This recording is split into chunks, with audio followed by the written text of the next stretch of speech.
Welcome back to the Herbalist Hour.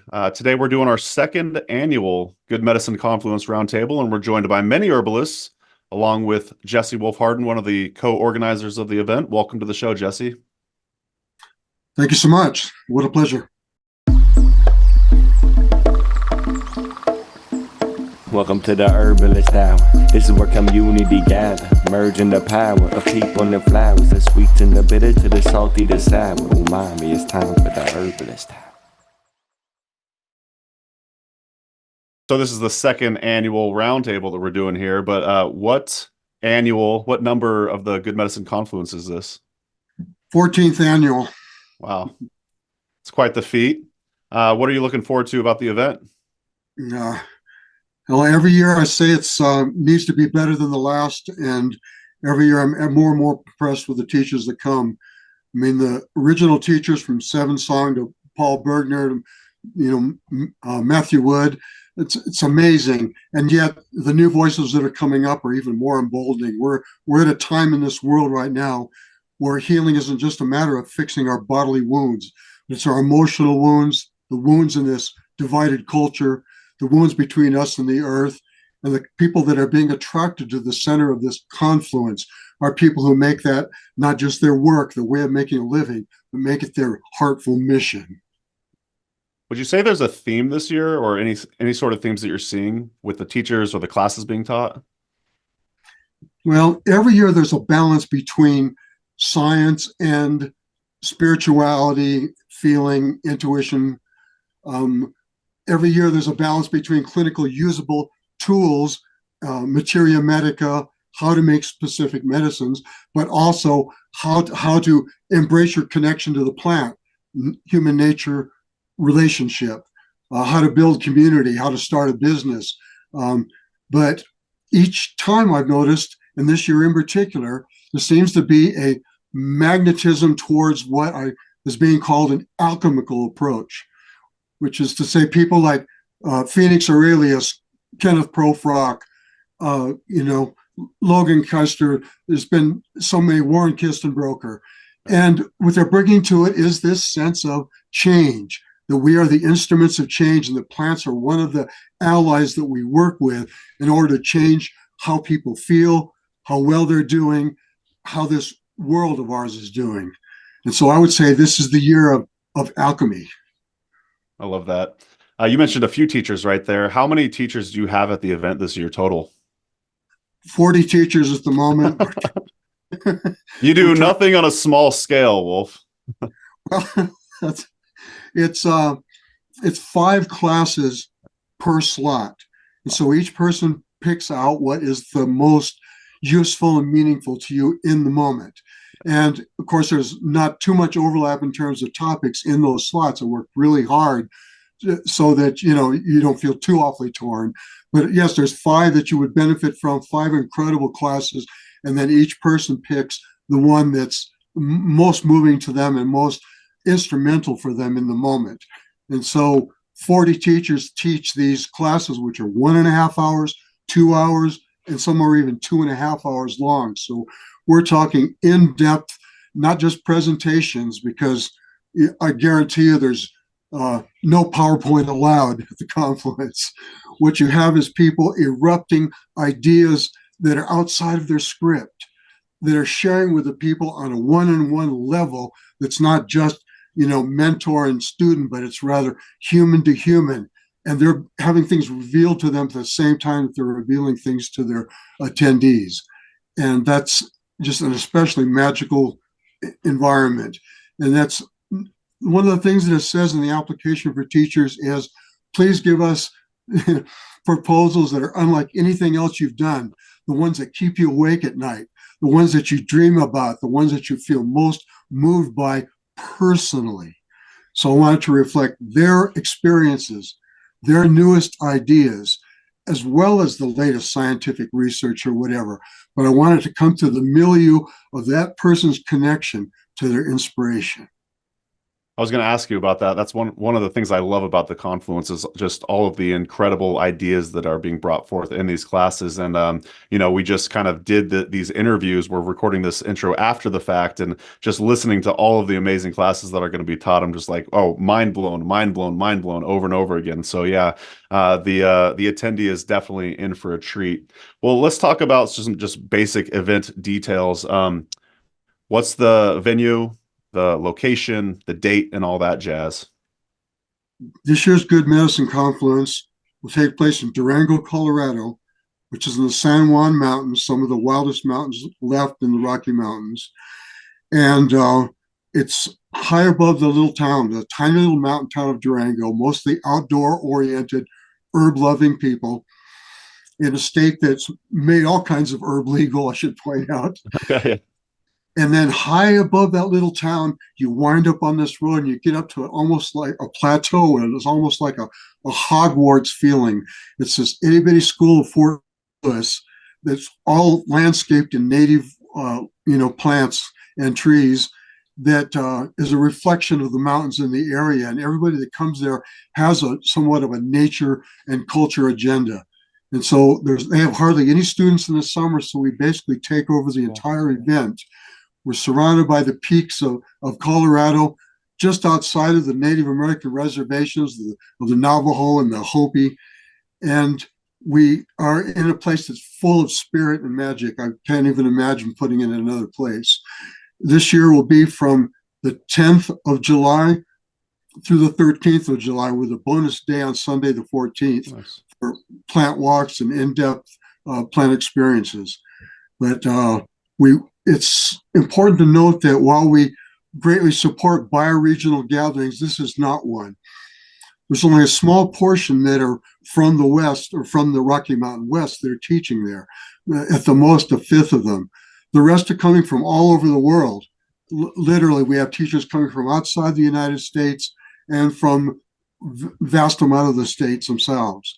So they're doing what they have to come thousands of miles sometimes in order to participate in an event that's a community that ties together all these different people who only see themselves once a year, and ties them together, teaching each other, sharing, and becoming lifelong friends. So it's really an event for those people who feel drawn to the magic of making your herbalism not just your business, but your fairy tale, making it your life.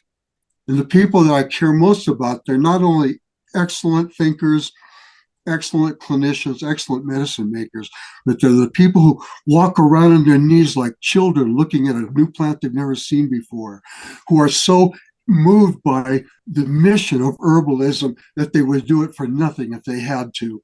Those are the people that I want to help gift to the world. And the Medicine Confluence, why we don't call it a conference, Mason, is because it doesn't qualify.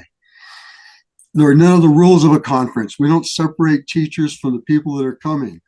We don't have them all, just behaving and acting in a certain way. What we have is a rewilding of education. And therefore, it's a confluence of all these different ways. The country redneck homesteader, the homeschooler, the progressive from the Northwest, the radical activist from Florida, all of these people coming together in what is like a confluence where the streams come to make one vast river. That vast river is the good medicine, the river of good medicine. And each and every person who comes, not just our totally amazing teachers that I'm so humble to present, but every attendee is an element and an ingredient in that special tonic and that special magic. I never thought to ask you what the title Good Medicine Confluence, and I just love the picture you painted there. And absolutely, yeah, it's a very interactive event. And yeah, after interviewing a lot of the teachers for this event, yeah, a lot of their classes do seem to be hands-on. Kyle teaching his aromatics class, you could picture all of them in there making incense together and all that. And Amanda Crook's herbal smoking blends, you could just picture everyone around, creating these beautiful blends, smoking together. Third of the classes are hands-on. Yeah. You actually they're not just demonstrating, but you're helping them create medicine, helping them make the food, helping them create the smoking blends. And so Yeah. it's all about making this a life, not just thinking, oh, I need information, but Right. our life is something we do. It's something we give. It's something that we grow. They don't call it herbal practice for, for no reason at all. It's because Right. practice that we all need to do, and we need to do it together. Absolutely. Are you We're going to a be piss, teaching? Sorry, go ahead, Wolf. are a piss poor conference, don't get me wrong, but one hell of a life changing party. Amen. Are you going to be teaching any classes or more kind of like the MC and everything? I'll, um, I'll be giving a talk, as I always do every year, Yep. and I'll also be teaching one class, and it will be on misfits and the edge. The edge being the hedge itself, the sacred hedge, that demarcates the civilized from the wild, the possible from the unknown, uh, the physical from the so-called spiritual, but also about being a misfit and the ways in which we can take our differences and have it be mechanisms for bringing us all together. You know, that, okay, you don't fit in, you're not a normie, you don't just go to a normal doctor, you use plants, your mother thinks you're crazy. You're not going to make as much money at this as you would have doing some things you could have studied for, but you love it. It's your specialty, it's your life, and you'll give everything to it. Awesome. Well, where can folks go to register for the event? Go to our website, first and foremost, planthealer.org, and go to the event pages. There's a one page just about registration, gives all the details. Super cheap lodging this year. Last year was a little expensive for folks, especially when we're attracting so many alternative on the edge folks who don't have that kind of money. $19 per bed at its cheapest from the dorms. Oh, wow. And so it's really, we've done everything possible in order to make this affordable for everybody. If they don't have the money, they can apply for work trade. They can offer us barter. They can do whatever it takes to get there, and we will do whatever it takes so that they can make it happen. So that's July 10th to the 13th, with the bonus day being the 14th. Did I get that right? Correct. Yeah, and even just that alone, that is very lengthy for an herbal conference. You're really going to build family and friends by the end of it. And like I always say, Plant Healer does nothing small on a small scale. I definitely want to point the listener and viewer in the direction of signing up for Herbaria, your monthly newsletter. Those are all like 90 pages long every single month. So y'all do a great job with that as well. Thank you. Absolutely. Well, very good. That's planthealer.org to register. Now let's get into some of these interviews. Well, welcome Dara Saville to the Good Medicine Confluence Roundtable. Thanks for having me. Of course. How are you doing today? Doing great. My garden's starting to grow. I'm happy as can be. It's an awesome time of year. Yep. Here in Wisconsin, we're seeing plants sprout up all over the place. And yeah, it gets us super excited. So, well, can you tell us a little bit about yourself, who you are, and what you do as an herbalist? Yes, of course. I'm the director of Albuquerque Herbalism, which is a bioregional community herbalism program here in Albuquerque, New Mexico. We educate community herbalists, and also I'm the director of the Yerba Mansa Project, which is a nonprofit organization. It's my community organizing project that I do with a lot of other wonderful individuals and partners, and we organize our community to engage in land stewardship in our Rio Grande floodplain and caretaking edible and medicinal plants, replanting, reseeding, and doing habitat improvements with our community.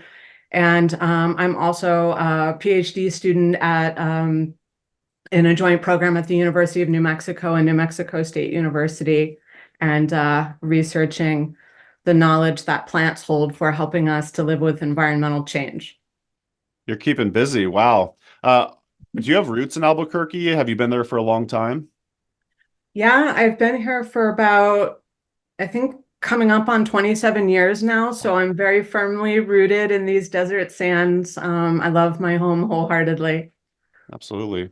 Well, I think you've been to the Good Medicine Confluence before. Am I correct? Heck yeah. I've been there almost every single year that Wow. it occurred. Oh, wow. Okay. So you're a longtime attendee and teacher, presenter. Yeah. So what are some of the classes you'll be teaching this year? Well, I'm excited to continue on with my teaching themes at the Confluence that center around living with environmental change and what that means for us as herbalists. I have a background that's balanced between the humanities and biological sciences, so I try to bring that together for people. I'm teaching two classes that are interrelated. One's called Anthropocene for Herbalists, and the other is called Botanical Medicine for Environmental Futures. And they're interrelated in that the first one, Anthropocene for Herbalists, is more theoretical, philosophical, and the second one, Botanical Medicine for Environmental Futures, is more practical and more applied. So we'll be talking about what environmental change means for us as herbalists, interacting with our clients, making our product lines, educating, whatever it is we do as herbalists. That's an important role because a lot of people are presenting with eco-anxiety and ecological grief as a new thing we all have to deal with individually ourselves, but also with the people we work with and work for. And also, as herbalists, we need to think about how that changes our practice, what plants we're working with, what plants are going to be moving forward with us locally where we live, what plants are going to be fading away or perhaps moving to other areas. There's a lot of changes that people are experiencing and that our plant world and environmental world are experiencing. And so my goal is to help give people an opportunity to think about that and give some practical tools for moving forward as herbalists in a changing environmental world. Okay, so I've heard the word Anthropocene before, and I can't recall the definition. Can you describe what that is?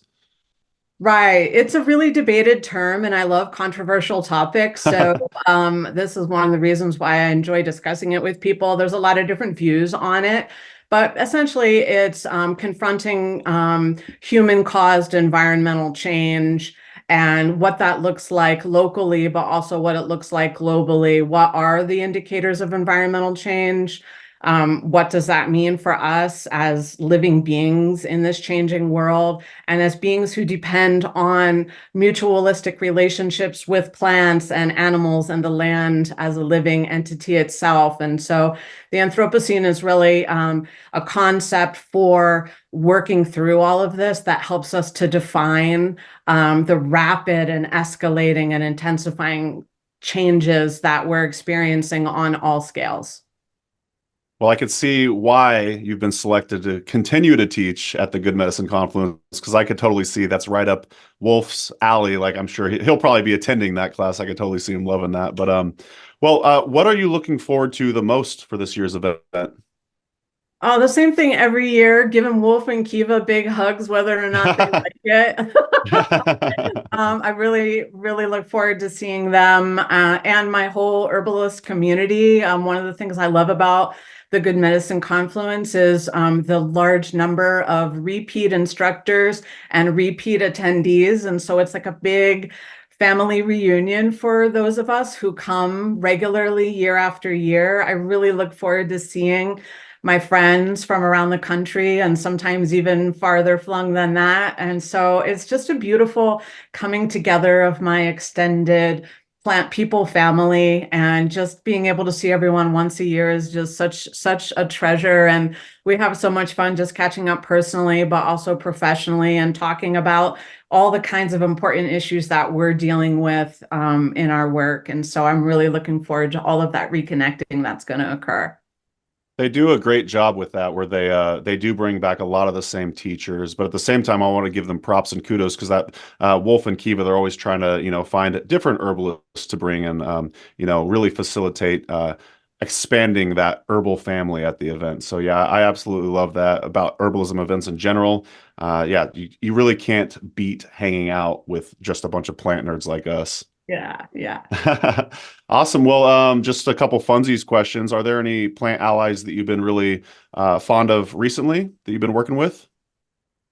I feel like that's asking me my favorite color. It really just changes on my mood, because Sure. it's hard to pick. But, globe mallow is always like the first plant that comes to mind as I think probably my most important personal ally. It was the first plant that really beckoned me into this botanical wonderland that I live in now. And so I just have this eternal overflowing gratitude for globe mallow, the Sphaerosia species, which are very common where I live in the Southwest. And it just was a life-changing encounter. I had no idea when I met that plant on a dirty roadside how that encounter would change my life so profoundly and teach me ways of living otherwise in this world.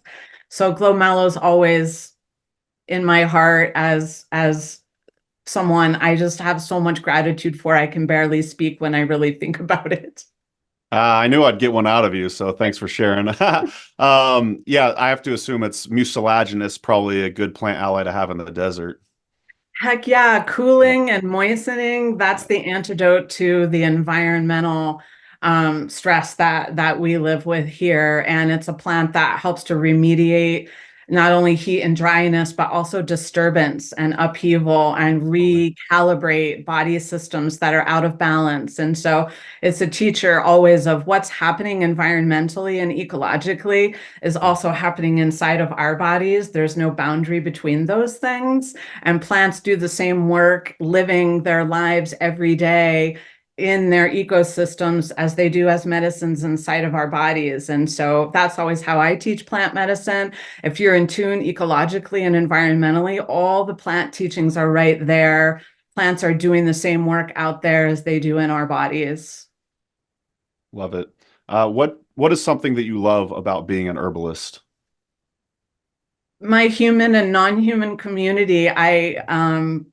I'm a very introverted person by nature, and I think I could be reclusive to a fault, and the people and the plants and the land that I work with and work for just draw me into really meaningful relationships that really enrich my life. And my work, I think, just keeps me doing that and loving that and realizing it's all worth every effort I make every day. So I'm just very thankful to all the wonderful people who are students, who are volunteers, who are partners in my work, all of my teachers and mentors, all of the plants and the land who have given me so much and continue to nurture me and sustain me and make me feel like I belong and I have a purpose in this world. And so I'm just really, really grateful for all the relationships that my herbalist work creates for me.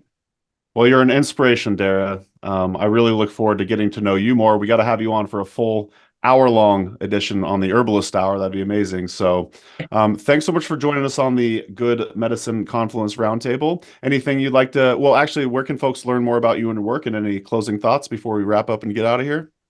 You can find me at albuquerqueherbalism.com, the yerbamonsterproject.org, and you can find me and my book, The Ecology of Herbal Medicine, and all of my other writings at darasaville.com.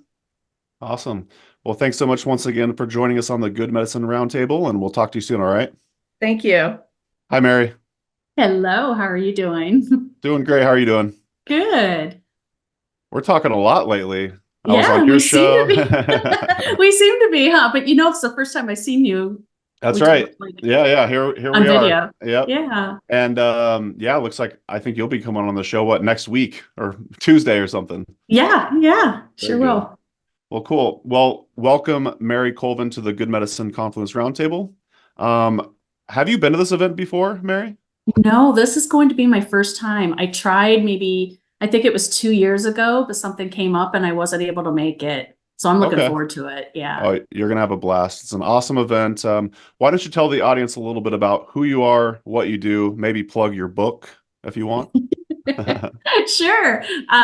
I'm a registered herbalist and a clinical herbalist, and I also do some formulation and consulting with an herbal manufacturing company called Spriggs Life.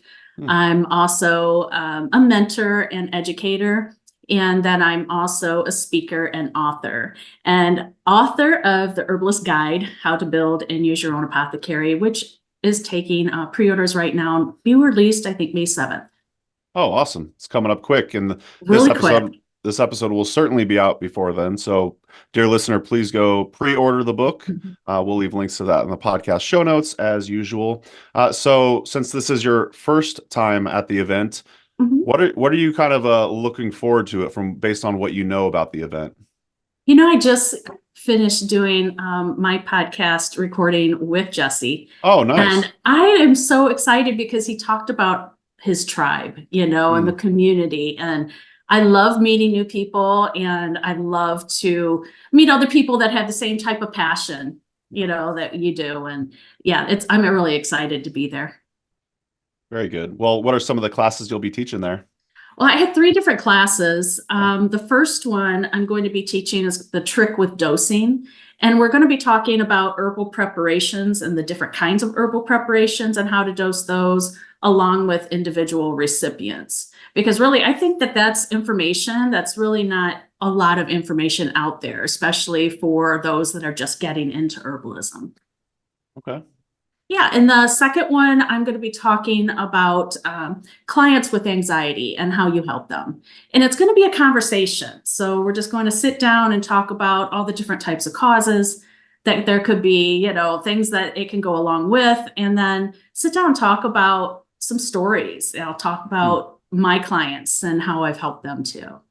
And then the third one's going to be mental health crisis. And this is how to determine if your client is in a mental health crisis, and then how can you help them and what type of resources can you give them for that? Okay. So any little tidbits that you could share with the audience here? I know that's a big topic, but how do you help someone with that? It's all about understanding the steps and understanding the questions that you can ask them. I'll be honest, when I first started in clinical herbalism, and the first client that came to me that was contemplating suicide, I didn't know what to say, other than, hey, have you seen a counselor? Right. I felt empowered by taking this Mental Health First Aid USA course. And it just helps you to know what questions, how you can determine if they really are in a position where they can follow through with that. And, then the different types of resources that you can help them with. So it's really important. I think all herbalists, anybody who's going to be working with clients, or even just to understand, with your own family members and friends. Totally. You mentioned the second class that you were teaching. It's kind of like an open forum for the audience. Yes. Are you kind of expecting it to be very interactive, where you're hoping a lot of other clinical herbalists are in the audience, kind of chiming in with their experience and everything? Absolutely. Even with, somebody can even if they're beginning, I'm just hoping that I can showcase, the different types of causes. And, I'm sure there's so many people that have dealt with anxiety. And, it's one thing that you will see a whole lot of clients come in with. Yeah. And it's very informative. And I'm hoping to get the participation. Yes. Are there any plants popping up around you currently where you're living? It is just barely, but I saw my spice bush blooming. I saw obviously some garlic mustard is out there beginning, and I see chickweed beginning, and some nettles just starting to come up. Of course, I've always seen the violet leaves, even throughout the winter, there's still some, but I haven't seen it blooming yet. I'm looking forward to that. And of course, cleavers is just starting to come up right now too. Remind me where you're living. You're in Ohio, right? Yes, Northern Ohio. Right. Awesome. That's right. Very good. Yeah. Sweet. Well, Mary, what is one of your favorite parts about being an herbalist? I mentioned, and Jesse mentioned that tribe and that community. I just think there's nothing like it. And I really feel supported by other herbalists. And I'm hoping to be there to help support others that want to get into herbalism as well as other herbalists. So it's all about community, I think, and connecting to the plants. That is so important. And I really think, helping our Mother Earth and helping the earth sustain, what's to come. Absolutely. Always comes back to the plants and people and the plant. It really does. Absolutely. Well, where can folks learn more about you and your work? Well, I have 2 different websites. One is ancestralherbology.com, and that's all about my consultations and my events in the area. And then I also have a new one called herbalistmentor.com, and that one's going to be dedicated to more of the training and resources and mentorship. So there is a free membership opportunity on that. that I do offer some free videos and presentations. More will be coming as I get that going. So they can take advantage, anybody can, of that. And then I am on TikTok at Simple Training Herbalist. I do offer some training and herbalism videos there as well. Don't you have like 1 million followers on TikTok or something? Not really. I remember you told me the number and I was like, wow, that's amazing. Yeah, Mary. Good it's job. almost 35,000 right That's- now. But That's incredible though. Great job. And you mentioned this a couple times, but I also want to point the listener in the direction of, since you're a podcast listener, Mary also has a podcast, Herbology Talk, right? yes, it is. Yeah, and I was on it a couple weeks back, maybe a month or so ago, and then you could listen to Jesse Wolf Hardin on there. It sounds like coming up as Yeah. well. So In the next Herbology couple of Talk. days. Awesome. With Mary Colvin. Super fun. Definitely recommend you go subscribe to that on your podcast player of choice. So thanks so much, Mary, for joining us on the Good Medicine Confluence Roundtable. Thank you so much for having me. You take Of course. care. All right, you too. Talk soon. Bye-bye. Welcome, Amanda Crook, to the Good Medicine Confluence Roundtable. Thank you, Mason. I'm happy to be here. And where are you calling from? I'm calling from a small park by a creek, and my daughter is playing in the playground nearby with my husband. Lovely. Well, can you tell us a little bit about yourself and your work as an herbalist? I'd love to. So I'm an herbalist. I teach herbalism classes, mostly to beginner students. I also lead ritual events like circles for the seasonal holidays, shamanic circles, that sort of thing. I teach classes in person, in the classroom, and then also outside, of course. And then also I have online programs, and I'm shifting more towards courses that are just delivered via email so that people don't have to log in anywhere. I enjoy writing what I call ecological fiction. The forest story. The forest story, yes. Yes, and I used to have this offering called Letters from a Witch, where you could get a physical letter in the mail that was like fiction, sort of fiction. It was like a fun project. That's super fun. Yeah, and I'm talking to you as if the HerbRally audience doesn't already know who you are. You've been on the Herbalist Hour before, so welcome back. Have you been to the Good Medicine Confluence before? I have not. And in fact, I've only been to conferences in the Northeast. So I'm excited to be at a conference in a different part of the country, view the different mix of people.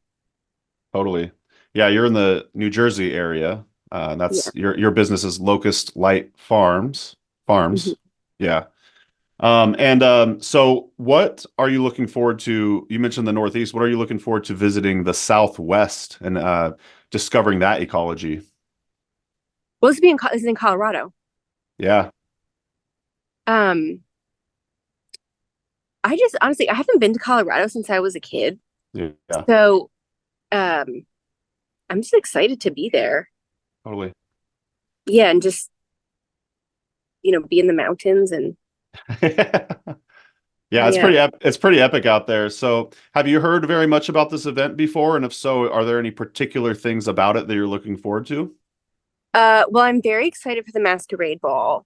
That is what I'm most excited for. And the thing that I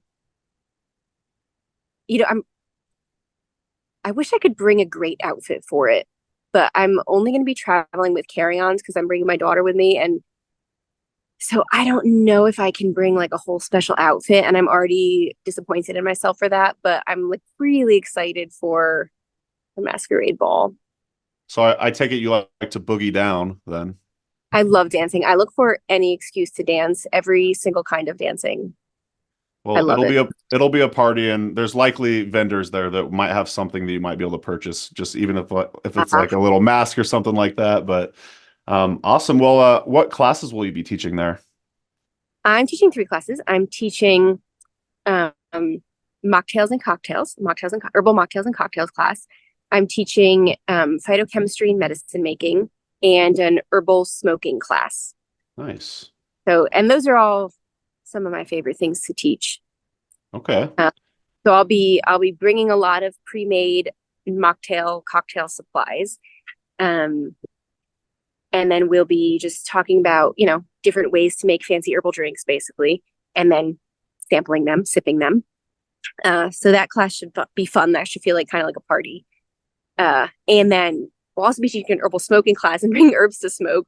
So that'll feel more like, maybe not quite a party, but definitely a nice hang out. Chill vibe. Yes, exactly. And that'll be nice because I haven't really done that in a few years, like had kind of an herbal smoking circle.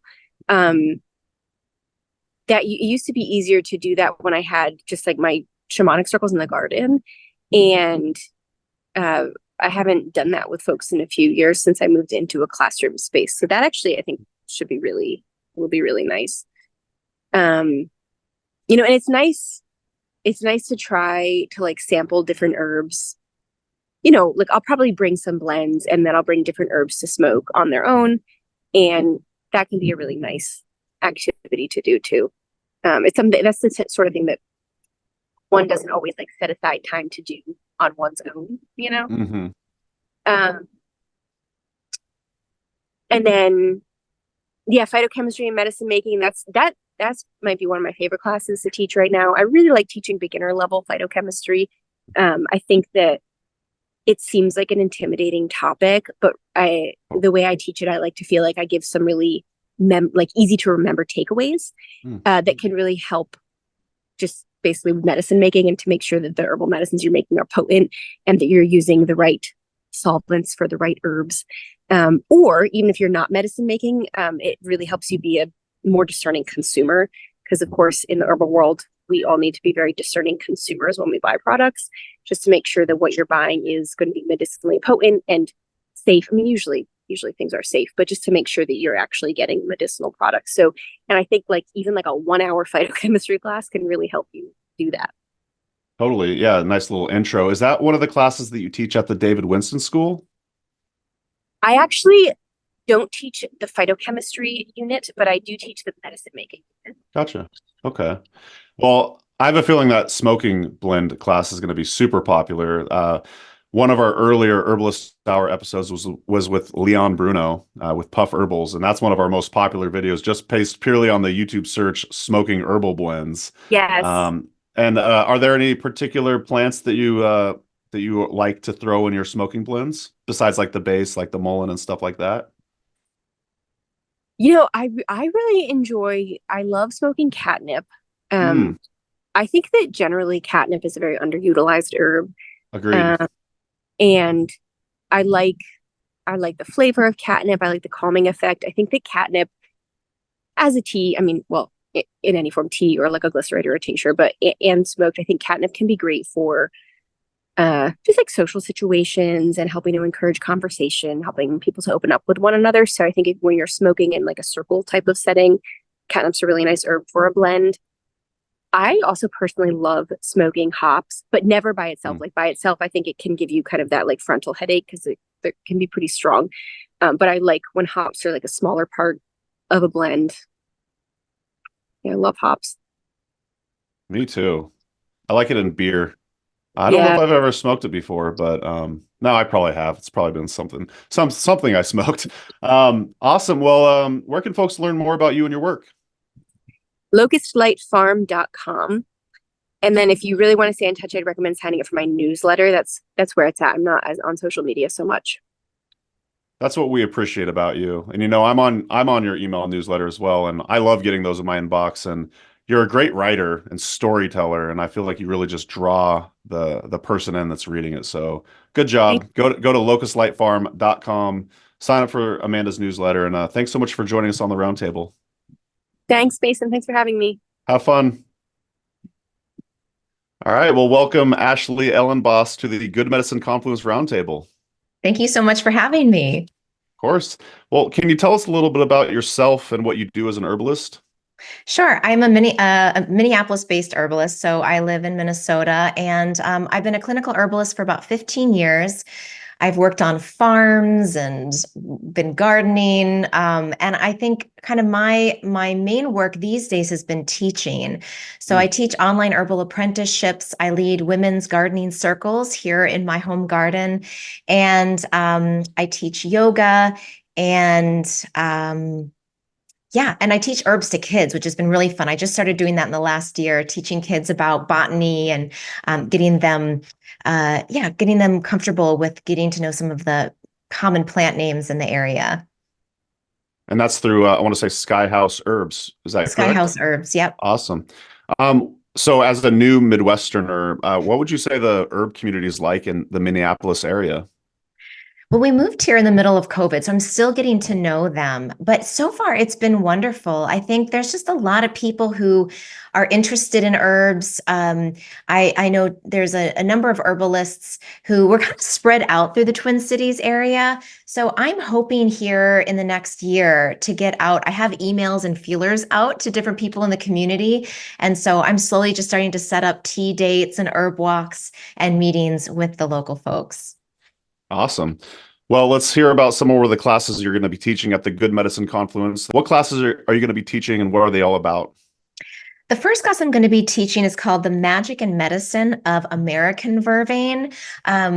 One of my favorite plants of all time is Verbena hastata or blue vervain. It's been a lifesaver for me with all sorts of conditions. And I had kind of a magical encounter with it in Michigan, which actually brought me to move back. It was like one of the pivotal experiences that brought me to move from the East Coast back to the Midwest, which is where I'm from. I'm from Minnesota originally. And so I'm going to teach about the historical uses of blue vervain, some of the things that I've noticed that it's been really helpful with in clients and students, and then the science, like how does it work? What does it contain? And I'll be bringing some different types of tinctures that I've made so people can sample it in different types of alcohol and as a tea, that is a bold experience, but I love it as a tea. Super bitter. Super, super bitter. Another class I'm going to be teaching is called Mystic Plant Partnering Through Guided Meditation, a Plant Walk and Art. And I did this at the Herbal Confluence or the Good Medicine Confluence last year.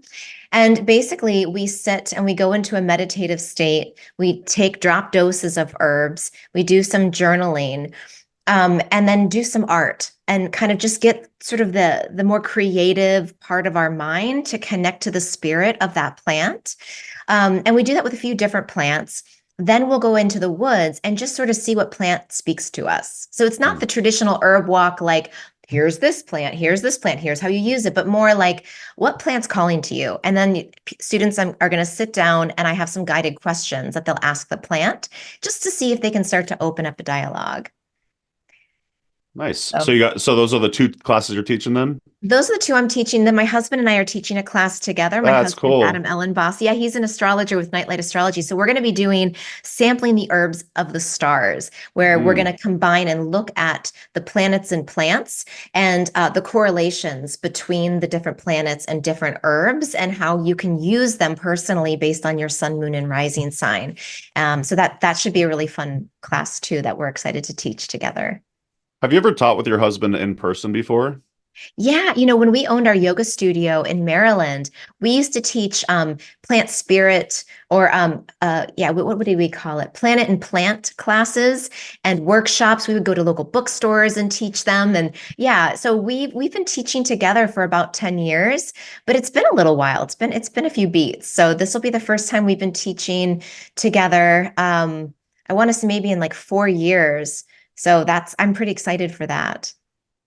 Can you plug your husband's YouTube channel? Because I want to say last I checked, there was like over 100,000 subscribers, something like that. Yeah. Or am I exaggerating that? That's a little higher. I think he might be at like 60,000, but wow, he's, that's impressive. He's got some people, which is cool. So it's Nightlight Astrology. And so you can follow him on YouTube. That's where most of his content, he does daily astrological content. So pretty much like 300 days of the year. Plus, he puts out content on what's going on astrologically and then monthly horoscopes. So you can check that out too. Wow, I thought HerbRally put out a lot of videos. That's impressive. Daily. Yeah. Awesome. Well, so you've been to the Confluence. You went last year. How would you describe the experience? Heavenly. I mean, it's wonderful. I think the mountain air of Colorado is just medicinal in itself. And then just to walk into a place where everyone, the herbalist twinkle, like the twinkle in the eye of herbal people Totally. in the woods, right? Like you walk in and it's like Twinkle City and, everyone is excited to see other plant people and see one another. And I met so many amazing people everyone's, looking out for each other. I love that about the herbal community. They have vendors so you can sample and see, people making spagyrics. It's fun. I brought my two daughters. They were 5 and 7. And they just, it blew their mind. So I'm excited to bring them again and just sort of be with herbal people again. What was the childcare like there, or So activities or whatnot? last year was a little bit challenging because my husband got altitude sickness. So we were going up and down the mountain like several times in a day. So we didn't get a chance. There were a lot of herbal circles where they would have kids like reading books, like there'd be an adult reading books and doing some activities. But I know that this year they're planning on doing a lot more organized kids activities. So I'm probably not the best person to answer that, unfortunately. That's fair. Yeah, I went to the one that was in Durango, which I know they're back in Durango this year. I can't recall what the altitude is like, but I imagine it's pretty high as well. I'm pulling this from the memory banks, but I want to say I heard Rosemary Gladstar once say if you dose up on a bunch of reishi before you have to head to altitude, it's like good for altitude sickness. I'm not sure how effective that is or not, but sweet. Well, are there any plant allies that you're currently really infatuated with? I've been really into black cohosh. It's interesting. When you and I were talking about ancestral medicine on my podcast, black cohosh it's black snake root. And I feel like whenever I want to go one level deeper and dig a little deeper into what's happening, what I'm feeling, I'll take some black cohosh and it just drops me really deep into, I think, a state of knowing, and I can access a lot more information. So I've been playing with that plant for the last maybe 6 months, and it's been a great ally. So maybe there's a Ashley Elenbaas Black Cohosh class coming soon at some point. That's a good idea. I would love to teach on that. Yes. Love it. Well, a couple more questions. What do you love most about being an herbalist? I like knowing the names of the plants. Like I feel like I have all these friends. Like every time I walk outside, I get to say hi, even if I don't know, because I'm like new to Minnesota, but I get to go outside and I know so many people, like plant people, because they're, Yeah. they're right there. And so I think for me, just walking around in the world, feeling like I've got friends and allies and medicines everywhere I go, and even in other countries, I know enough botany to be like, oh, I know what family you're in. I have a sense of what you might be able to do. And that for me is a real comfort. That is such a good point. Yeah, I learned all the plants, not all the plants, a bunch of the plants in Oregon, and then coming out to the Midwest, I'm like, hey, I know you, or at least I know your relative, same Yes. plant family. So yeah, that's such a fabulous answer. I love it. Awesome. Well, where do the listeners learn more about you and your work?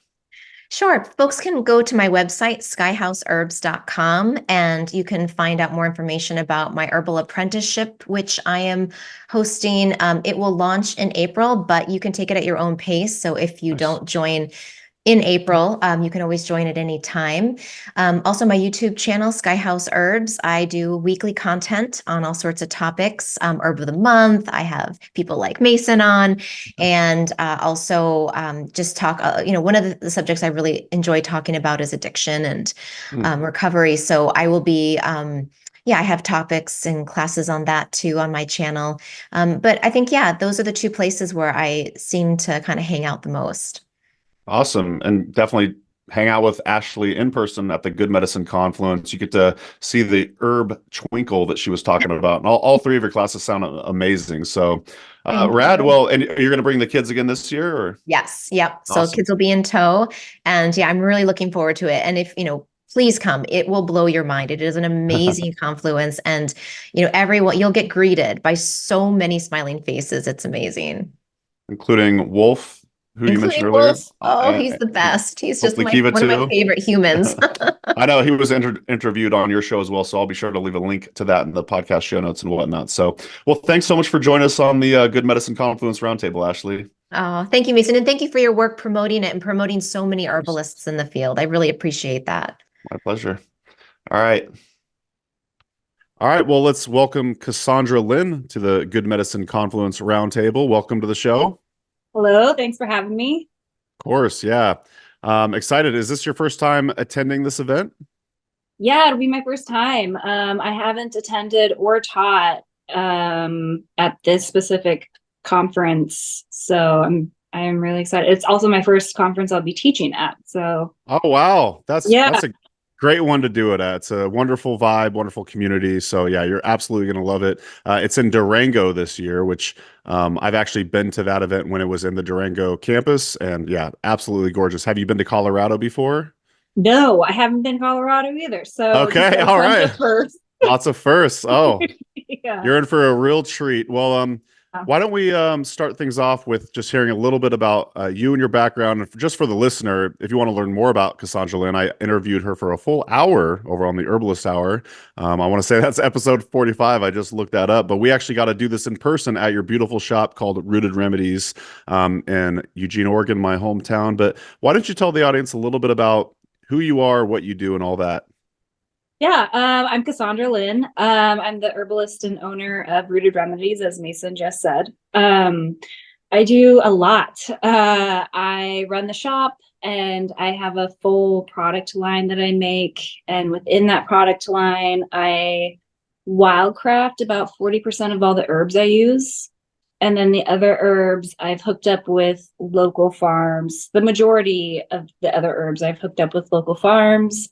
And go and like weed their farms. Oh, cool. And I also source a lot from Oshala Farm down south in Southern Oregon. So try to keep everything as local as possible. Yeah, and I also teach workshops and classes, and I just started doing consultations. So amazing. And shout out to Oshala Farm, presenting sponsor for the Herbalist Hour. So yeah, you can't go wrong with those folks. I love the idea where you're at other local herb farms and you're weeding for them and you're using their products. And yeah, that's such a great way to build relationships with the community. But yeah, then you're creating all this beautiful, vibrant medicine as well. So tell us a little bit about the classes that you'll be teaching at the Good Medicine Confluence. yeah, I'm so excited to be teaching at this confluence. What the first class I'll be teaching is called Nourish Your Nervous System. And I'm going to really focus on how to not only incorporate herbal herbs and herbal medicine into how to nourish the nervous system, but just in a holistic way of bringing mindfulness and drinking water and sleep and getting outside. Crucial. Yes. Yeah. The little things that often get overlooked. So, but yeah, the herbs are just, the nervous system loves herbs, and it's such a beautiful relationship that I want to really touch on. And then the second one is eating your herbs. One of my teachers, Paul Bergner, would always say, like, eat herbs, get your dirt time in, like really have that experiential relationship with the herbs. And I'm in Eugene, Oregon, and we live in such an abundant area where there's wild food everywhere. So I'm going to translate that over into the Durango ecosystem and talk about the local plants there. Awesome. I have to ask, being a Eugene native myself, what plants are popping up right now? We're recording this March 25th. Yeah, nettle. Oh, so many plants are early this year. It's a little overwhelming. Nettles popping up. I just saw some stream violets the other day. Plantain, cottonwood has come and gone for the harvesting, but cleavers, chickweed. Yeah. Did you know that violet is the Wisconsin state flower? No, but I love that. Me too. I found that out when I moved here, and I would have violets growing in my house, in my yard in Springfield, Oregon, which is neighboring Eugene, and they grow in our front yard here in Appleton, Wisconsin, as well. And they're like, I don't want to say they're like vegetables, but they seem much more exaggerated. They're a lot bigger here in Wisconsin, from what I've noticed, at least just your standard neighborhood violets. So yeah, absolutely love that plant. Definitely developing a bigger relationship with them out here. But so you've never been to the Confluence, first time in Colorado even. With some of the people I'll be interviewing, I'm going to be asking them, what are they looking forward to about the what is the experience like at the Confluence? But since you've never been, what are you like looking forward to? Yeah, so I feel like I haven't gone to a gathering in years, especially with the 2020 with the pandemic happened, and I'm so excited to gather with other herbalists from all over, and it's such a nourishing, sweet experience to be able to do that. So really looking forward to that. I'm also looking forward to teaching my first workshops at a bigger confluence. Little nervous. I was gonna ask, so you're a little nervous, okay, but you're gonna do yeah. it. You're gonna kill it. I love it. Yeah, I'm gonna do it. Yeah. I teach workshops here, which are so fun. I just had one the first one yesterday of the year, but it's a bigger audience. Public speaking isn't always my forte, so I'm getting out of my comfort zone. Well, good for you for, presumably Wolf asking you, Jesse Wolf. And then you just said, you know what, I'm going to go for it. I'm going to do it. And you have so much knowledge to share. You've been doing this for quite some time. So I'm proud of you for doing it. That's very exciting. Thank you. Absolutely. Well, just a question for funsies. Are there any particular plants that you've been working with lately that you're fond of? Yeah, well, nettle. I've been working with nettle a lot lately. One of my favorite things to do at the beginning of the year is to harvest with no protection, and kind of just let nettle do their thing. And every year I seem to forget that also means no sleep for that night. Right. Because it's so I can see that. stimulating. Absolutely. Yeah, but it's also a sweet initiation into the year and working with the plants. So nettle's been a big one, and then Tulsi, really working with my adrenals lately. So you're the only other person just now when you said that about nettle being stimulating, because I'll say, oh, I have a nettle nourishing herbal infusion, and I've literally had insomnia from it, where I could not sleep. You know what I mean? And yeah, I feel like a lot of people are like, oh, that's just a standard nourishing herbal infusions, but it's incredibly stimulating for me, and especially if you're working with a fresh plant, you might prick yourself. That's stimulating as well. Yeah, nettle is very stimulating for me as well, and every year I forget how stimulating it is, the fresh especially. Totally. Yeah, it's not even like a caffeine thing, but yeah, I feel like my mind is buzzing after a full quart of nettle nourishing herbal infusion. But so what do you love most about being an herbalist? Oh, that's a hard question. It's a big topic. Yeah. You just say you like plants. Yeah, I love all of it. I love going out and communing. So I'm a wildcrafter, and going out and communing in nature away from people is one of my favorite things. But this year I'm going to focus on experimenting with growing a really small herb garden, and I'm excited to meet the plants in that way. But probably one of my favorite things about being an herbalist is just the community that it attracts. Everyone is just the best. Absolutely. Well, you're gonna have a blast at the Good Medicine Confluence with that type of answer. Do you like to dance? Yeah. Okay. Yeah. From what I recall, there's like a big dance party, like a masquerade ball and stuff like that. So if you got like some sort of costume, you should definitely bring it. Yeah. They usually have like yeah, exactly. Yeah. No, you're gonna have a ball, and I'm just really stoked for you. Where can folks learn more about you and your work? I have a website, rootedremedies.co. The M does not lead you there. It's not .com. And then I'm also on Instagram and Facebook and all of those things.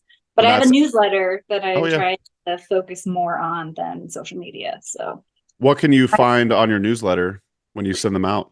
All sorts of things. So I do a monthly highlights, and I like to highlight the different vendors that I have at the store and different workshops and classes, because I'm not the only teacher that teaches things at the store. And then the different events that are happening around, and I also do a monthly recipe working with herbs. Nice. I asked that rhetorically because I'm on your email newsletter list, so Oh, yeah. I see them. And Yeah. so dear listener, go to rootedremedies.co and sign up for the newsletter. And you can also find Kassaundra at Rooted Remedies CO, I think, on Instagram. Is that right? .co. Thank you. I got that wrong in our Herbalist Hour interview as well. So, all right. We'll leave links in the podcast show notes and all that good stuff. So, any parting words you'd like to tell the audience before we get out of here? Just really excited to have this new experience and adventure and connect with more herbalists. So absolutely. Yeah. Well, awesome. We'll talk to you very soon, Kassaundra. All right. Great. Thanks. See you, Mason. See ya. Cool. Well, welcome to the roundtable, Heather. Thank you, Mason. Glad to have you. Can you tell, this is Heather Luna, by the way, can you tell the audience a little bit about who you are and what you do as an herbalist? Well, yeah, who am I? That's a question of my life. Who are right you? There. Been a practicing herbalist in a clinical practice for over 25 years. And we've done various things over the years, product companies, taught lots of classes here and there. And then sort of the culmination of my work really came together in 2016. And I started the Acorn School of Herbal Medicine. So that's been my daily grind for the past several years now. And the beautiful part about running this school is that I get to do every level of my work. We get into the pharmacy medicine making. We're working with treatment of acute conditions all the way through chronic disease. I run a free clinic. You get to see students learning their materia medica and herbal energetics. And then you get to see advanced students really learning their clinical skills, doing interview, follow-up, client relationships, and then you get to launch them into this, like, go practice and witness them take people and transform their lives. So that is what I do. I get to oversee everything from the baby sprout, baby herbalists to the practicing professionals and foster them and nurture them and be their biggest cheerleaders. Yeah. I love your enthusiasm. You could tell that you love what you do. Yeah, well, it's the reward is there, it's really powerful stuff to see people's lives transform. I don't think there is a better thing to do with your life. Where are you based again? I'm housed here in Nevada City, California, small rural mountain town. And since the COVID pandemic, the school has moved online. So with the Acorn School, we actually are now an online community learning base that is worldwide. We have students in Canada, Ireland, France, all across the US. It's pretty rewarding. Yeah. I've never been to Nevada City, but everyone that I meet that's from there is a totally righteous human being. And I want to say there's a lot of strong like herbalism roots there as well. I want to say Kathy Cavill's out there. Yeah. Yeah. Yeah, I got to visit there at some point, but you got to come out. We have a wonderful herbal network. Kathy Cavill, Amy Branham, Jaway, who runs the local Remedy Garden Herb Shop. There's a lot of, backwoods, rootsy people that are just nature lovers and radical activists to boot. Very cool. Well, if I'm to hear correctly, this is going to be your first time at the Confluence? Yeah, my first time presenting. It's a privilege. I did get an honor to attend as a participant a few years back.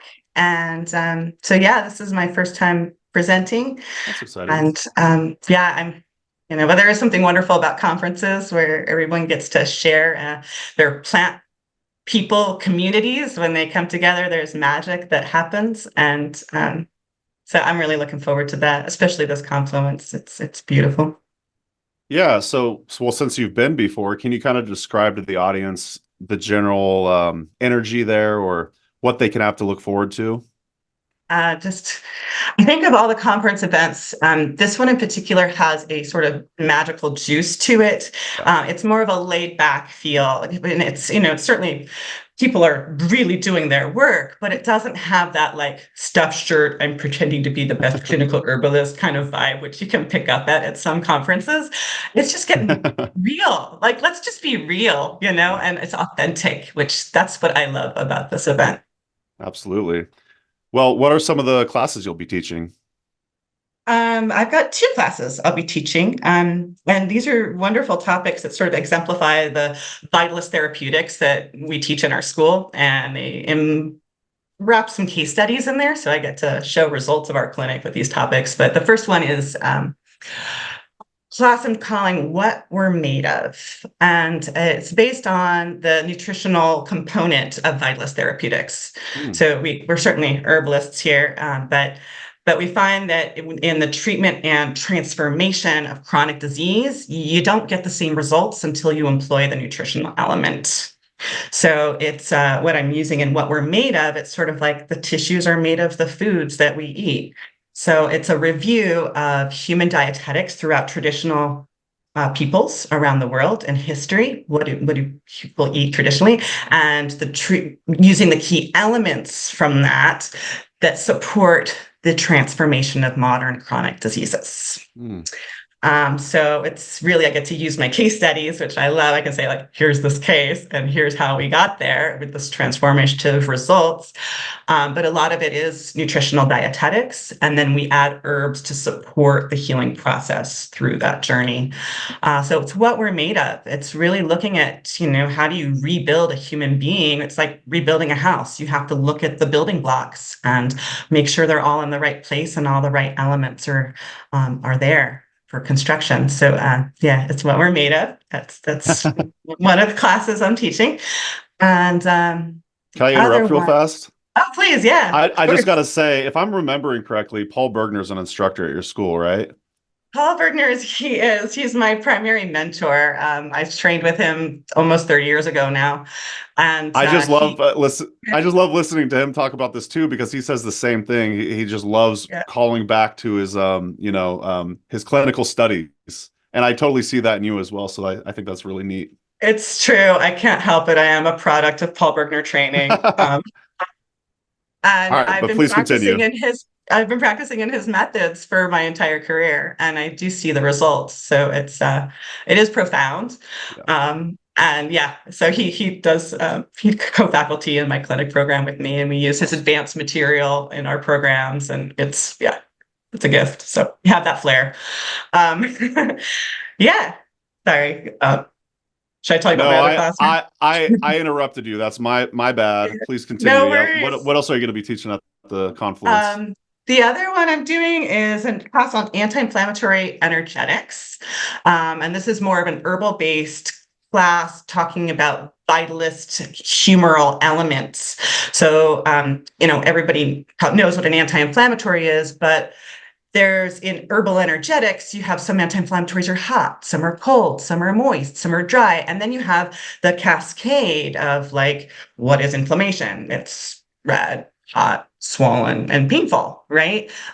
So the idea is that we can just use our energetic empirical observations to pair the correct herb for the correct stage of inflammation. And I got off on this as a kick one day, because you just hear people throw around the world, and this herb is anti-inflammatory. And it's like, okay, what do you really mean? Does it turn off a headache? Is it going to stop my joint pain? Is it going to turn off my systemic inflammation?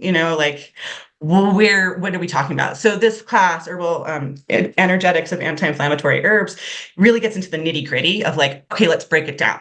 Let's literally look at the cascade of inflammation in the body, and let's look at the herbal energetics so we can empirically pair them and find the right match. So that seems to be in the herbal zeitgeist right now. I want to say I saw Chanchel Cabrera saying a similar rant about the anti-inflammatory statement as well. I could be misremembering that, but I want to say I heard her. Was there another class that you'll be teaching? No, I'm just doing 2 this year. That's a full plate for me right there. Fair enough. Yeah, they both sound incredibly fascinating, and that's just so neat. I want to say, I've taken lots of classes with Paul Bergner as well, and I want to say he always goes on all these scientific diatribes, and then it all kind of always comes back to diet, exercise, sleep, maybe throw some magnesium in there. And I just love your approach as well, Heather. I think it's going to be a boon to the Confluence. So they're lucky to have you. Thank you. Thank you very much. Yeah, it's a privilege to share. And I'm not quite as science-minded as Paul, but I'm much more practical and clinical-minded in the sense that you try A and you get B as your result. So that's where I come in with my evidence. Yeah. I love it. Well, where can folks learn more about you and your school? My website's a good place to start, acornherbschool.com. I have an Instagram page for the school, Acorn Herb School. There's a newsletter. If people want to sign up, you can go to the website. There's a newsletter sign up right there on the homepage. And we do send out monthly announcements and plant profiles and case studies. If anyone's interested in reading case studies out of our clinic, there's always awesome. Publications in there as well. And yeah. Oh, and I did just start a new YouTube channel. I'm a baby YouTuber. Awesome. I'll go subscribe right after this. I'm still learning. Forgive me, but I'm working on it. I will tag you. Awesome. Thanks. Appreciate it, mates. Yeah. What kind of videos can folks expect from the YouTube channel in the future? It's a little mixed, but there's some medicine making stuff on there. So Nice. I just recently did one on making oxymals. And there is a longer one on there on percolation tinctures. Just little fun things of me out in the field talking about, blackberries or chickweed or whatever is in bloom and in my face. Totally. So yeah. You're gonna love being a YouTuber. Our good mutual friend Jesse Wolf Hardin is one of my favorite YouTubers. So yeah, you're gonna love it. Thanks once again for joining us on the Good Medicine Confluence Roundtable, and we'll have to have you back for a full hour on the Herbalist Hour at some point. I look forward to it. Yeah, I look forward to connecting everyone at the Confluence. Amen. Yep. Bye. Thank you. Bye. All right. Well, welcome Kyle Denton to the Good Medicine Confluence Roundtable. Thanks, Mason. It's great to be invited. That's right. Second time on the show. We got to continue the tradition. I'd love to go back and visit you in your beautiful shop, Tippecanoe Herbs in Milwaukee, Wisconsin. But can you tell the audience a little bit about who you are and what you do as an herbalist? Yeah, I'm Kyle Denton, herbalist, community herbalist. That's the least baggage term. I like that one a lot. I do a lot of clinical work. I make my own medicine. I have a retail shop. So I'm foraging. I'm a teacher. I have a herb program. So it's like all the pieces of pie that you can have as an herbalist. I think I got my finger in each one. And so community herbalist is just fine for me. And so yeah, that's as far as like all the pieces of the pie go. Really excited to put on my teaching cap and come on down to Colorado this summer for the Medicine Confluence. So that's gonna be exciting for me. That's really exciting for me. Oh, yeah, I could tell. And yeah, I've been to the event a couple times, and it's an awesome event. And just for the listener or viewer, we do have a full hour interview with Kyle, as I was mentioning on the Herbalist Hour, so you get the full story, as well as we also have an awesome herb shop tour video, so you could go behind the scenes and check out the beautiful Tippecanoe Herbs in Milwaukee. But you mentioned your excitement for this event. Let's get granular here. What are you looking forward to about the Confluence? I was thinking about that earlier today, and the expression that came to mind is meeting old friends for the first time. Oh, I like that. That's what I'm excited for. I don't know a lot of people in the herbal community at large. Like I've never actually met a lot of people. I've been in my own little zone here in Wisconsin. And when Wolf reached out to me over a year ago and invited me to last year, and we were just talking and just had a real great connection with Wolf already, and knowing the type of experience that he curates from people like yourself and from other people who have mentioned it. I know that finally going to be going to a conference where I'm going to where maybe the outside, some of the things I just feel like I'm a kind of a weirdo as far as herbalist goes. And so I am really looking forward to connecting with a bunch of other people who have other types of interests, these types of interests, and not knowing them, but connecting with them in a way and establishing that connection as if we were old friends all along.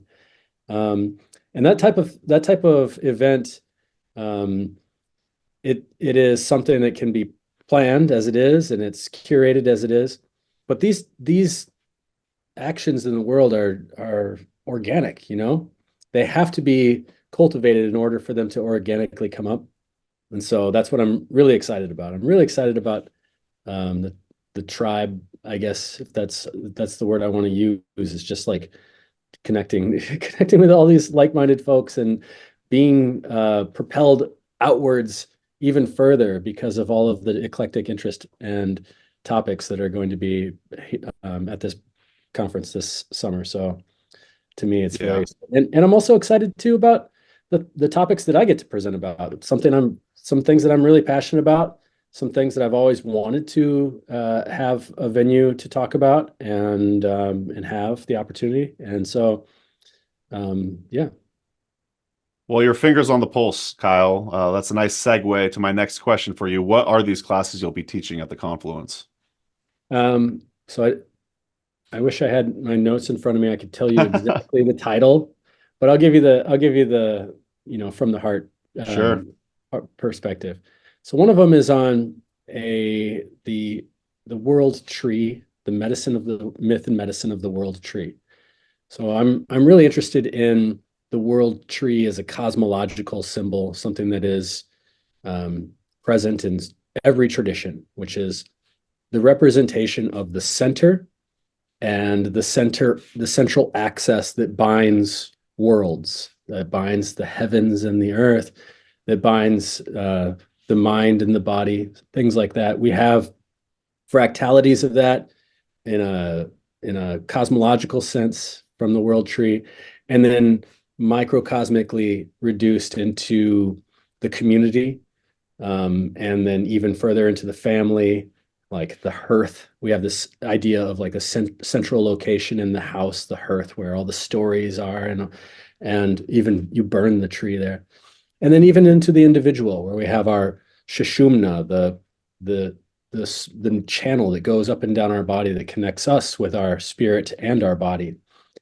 And so for me, I'll be presenting about the different medicines of the different versions of the world tree throughout many different cultures. We could say, like, for example, Norse culture, this is a really common one, the ash tree. We could talk about some medicinal applications of that, and also in reference with this greater perspective and cosmological picture. So that's one, and I'm very excited about that. Another one that I've been working on for years, and I've been doing this not as a class for years, but in my shop as a medicine making, is astroaromatics. And so every single sign that we go through in the tropical astrological tradition, right now, as we're speaking, we're in the sign of Aries. And so I've been, for several years now, I've been making products that are matching up what I consider plants of Aries in an incense blend, and then also in other medicinal products as well, but in particular incense, which I'm really fond of, as an alchemical preparation that is made with the hands and with intent and prayer, into like a little prayer that you can unpack later and light it. And of course, the smoke goes upwards as a prayer would. And so an example of that would be, like, right now in Aries, we have dragon's blood resin, which is it looks like a red rock, like it's from, like, somebody picked it off of Mars, and it's got this lovely aromatic quality, but it has a little bite to it. It almost makes you feel like a Martian or like a Roman century or something, cinnamon and clove and igniting spices. And so we're going to go through the zodiacal path and match up some of the herbs with the zodiac. And then in that I'm going to say it's a workshop, because we'll be playing with, it'll be a enlivening experience where I'll have some charcoal, we'll be able to smell, we'll be able to play, we'll be able to understand these qualities. It's not going to be like here's me telling you about it. We'll be able to connect this viscerally in time. And that one is really exciting too. And then I've been given the opportunity to present for 3 classes, which I'm super excited Congrats. about. Thanks. Yeah. And so the 3rd class, I'll be talking about my experience with vitalism, and I'll be going through, I'm kind of, it's going through logic, going through imagination, taking vitalism and seeing what is actually scientific according to the scientific method, what has been refuted according to the scientific method, using poetry and imagination, talk about my own experience in humbling with learning and relearning, not knowing again, and being open to the mystery of health and disease. And so that one is a very important topic to me as a practitioner and as a advocate for truth, I guess you could say. Kyle, Yeah. you're going to fit right in. I think I've mentioned this before. I have a good friend, Logan Keister, based in Oregon. He's an herbalist as well, and he'll be presenting at the Good Medicine Confluence. Definitely link up with him. We just did a Herbalist Hour interview with, he was co-hosting with, where we interviewed Phoenix Aurelius, and I think you three will all vibe together. And yeah, it's sounds like an awesome time. Yeah, I'm fond of his work a lot. I actually caught Phoenix. I've learned about him from your program, and then I've been following his work, and then also saw that he did an interview, or if Phoenix interviewed him. I'm fond of Phoenix's work too. I've been taking some of his courses, so yeah, I'm really excited. Y'all will be homies for sure. Well, this has been a blast. Everyone, thanks so much for listening. And Kyle, where do folks learn more about you and your work? Come to tippecanoeherbs.com for my medicinal creations, and then I have my school and educational outlet at rootradical.org. Tippecanoeherbs.com is where you can also find my clinical work if you want to book some appointments with me as well. I do a lot of remote stuff, and yep, so there you have it. Yeah, and I want to point the listener to a couple of your products. You have an educational product, which I think is really cool. I want to say it's called Herb of the Month, and you just go in depth on one herb each. Oh, I'm sorry, Herb of the Week. Herb of the Week, yeah. Herb of the Week, and that's 52 herbs per year. And I've listened to one of them. You actually let us publish one of them on the podcast, and it was there's just so information packed. And I wanted to point the listener in that direction, but then also you gifted me with a Libra box. I don't know if that's like an online offering that you do for each zodiac sign, but I thought that was really cool. Speaking of the class you'll be teaching at the Confluence, is that something that folks could buy online as well? Yep. And so I make a limited amount of boxes of a curated medicines for each time we're in, and when we're out, we're out. Right now we're in Aries. We got a few left. We got some Aries hairspray, which is in there, and I got a really fun Aries ignition, like circulation tea, and some other stuff. We like to make flower essences. We like to make hydrodistillations, incense, all kinds of stuff. I'm a big fan of like DIY zines. And so this is another reason why I'm also fond of Wolf's work too. And so I always do a little write-up in a publication and a little, old school punk rock zine. It's in all of these boxes too. So, yep. Thank you for sharing. Thanks again for joining us on the Good Medicine Confluence Roundtable. We'll talk to you very soon. Cheers. Thank you. Cheers. Thanks, Kyle. Well, that was awesome, Wolf, to listen to all those different interviews. Each one's bringing their own unique flair, but then somehow also ties together, as you were saying in the intro. There's a very alchemical feeling to it, I'd say. Well, I'm totally amazed at the plant teachers that we have. The teachers that came on here today just really touched my heart, and also absolutely everyone that's coming, all the attendees and all the teachers. What it is a tribe. I mean, when you talk about Kyle saying, it's like meeting friends it's like coming home to a place you've never been, as well as finding kindred spirits that you didn't know you had. You're not alone in this work. And even if you don't make it to the Good Medicine Confluence, plants are the ways that we connect. They're the unifier. The natural healing is the earth and nature working through us. And those are our people. Those are your people. And you'll never be alone in this work. You are a beautiful gift. Use it. So how would you like folks to feel after they've attended this event? That's really those feelings that keep it going, because year after year we think about perhaps it isn't that practical to do yet another year of this, especially at my age and with so many other interests that I have. But then I have people writing me and coming up to me at the end of the gathering with tears in their eyes, expressing one overriding emotion that these are my people. This is my work, and I am worthy of the blessing of the plants and the blessing of this community, of this tribe. And that makes it all so well worthwhile. Absolutely. It's like we were talking about, with your YouTube series, Plant Healer's Path.